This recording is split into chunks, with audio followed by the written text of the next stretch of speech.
you? Not bad. Alright. Just so I can concentrate on what you're saying. Yep. I'm just gonna put the gun out. Okay, I don't consent to any searches. I just want to make that clear. I'm not gonna search you. I don't consent to any seizures either. Okay. I'm just gonna hold this so I can have a conversation with you. Okay. What crime am I suspected of committing? And you just pointed that gun at me when it was loaded, just so you know. You twisted it, pointed it right at me. Like before you wrecked the slide, you pointed it right at my legs. People are calling about a guy walking around with a gun, so... Okay. That's not illegal. Can I have my gun back and get moving along? Need your ID, and then we'll get you on your way, What sir. crime do you suspect me of committing? Like I said, people are starting to call about a guy carrying a gun. Yep, that's a report of illegal activity. What crime do you suspect me of committing? In order to stop me, you have to suspect me of a crime. Can you get your supervisor here? He is on the way. Okay, thank you. Okay, but like I said, people are concerned. It's a public safety issue. So I'm here to make sure everyone's all set. You make sure you're all set.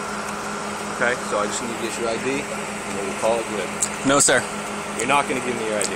Unless you are issuing me a summons as 17A, 15A I need to make sure requires, then... Can you let me speak for a second? Yep. I need to make sure you're not a felon to carry this. Do you suspect me of being a felon? I don't know you. So Okay, if you don't suspect me of being a felon, then I would like my gun back and I would like to proceed on my way. In order to carry a gun, you're not allowed to be a felon. Correct, but unless you suspect me of being a felon, there's no reason for you to stop me.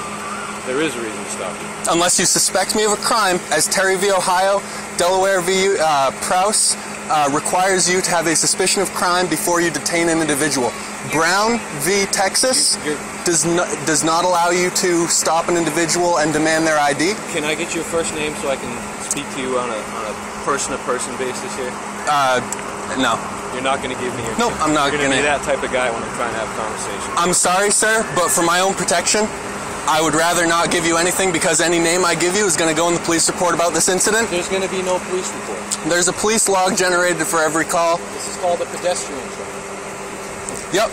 And unless you have a reasonable suspicion that I'm committing a crime, you can't detain me. I have to be free to leave. It has to be a consensual encounter, sir. Here's the deal, sir. You are walking down Congress Street carrying a gun. Yes. Okay. Is that illegal? It's a cause for concern. Do you suspect me of committing a crime? Sir. Do you suspect me of committing a crime, yes or no? Sir, What do you have on your shirt? Suspenders. Keep my pants up. Yeah, that's the buckle for the suspenders. This is common practice, dude. Okay? Yep. It's illegal common practice. It's not illegal. You see a guy walking down the street carrying a gun. Yep. Okay. Is that the only reason why you stopped me? Yes. That I'm carrying a gun? Yes. Okay. In that case, I want you to refer you to DeBerry v. U.S. DeBerry v. Here's my supervisor. DeBerry v. U.S. says that a firearm, where legally carried, cannot be the only cause for reasonable suspicion for a stop. Yep. Am I free to go? You are? Okay. Can I have my gun back? Sure. Thank you.